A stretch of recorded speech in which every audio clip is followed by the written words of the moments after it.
Welcome. In front of me is a VIVO Y70, and today I'll show you how to hard reset the device through settings. And to get started, let's open up settings. From there you want to scroll all the way down to System, Reset Options, and then choose Erase All Data Factory Reset. Now once you click on it, it will give you a message that erasing or performing this will erase things like your Google account, system of data and settings, downloaded apps, music, photos, and other user data. So in other words, it removes everything apart from the pre-installed apps. So if there's anything that you'd like to keep, you might want to back it up beforehand, otherwise you will lose it permanently.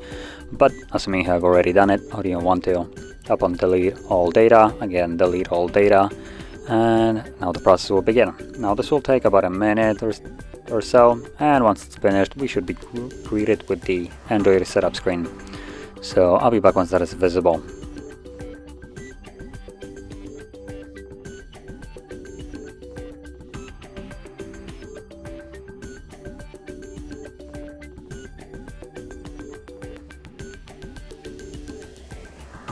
And as you can see, now the process is finished and you can set up your device as however you like. So if you found this video helpful, don't forget to hit like, subscribe, and thanks for watching.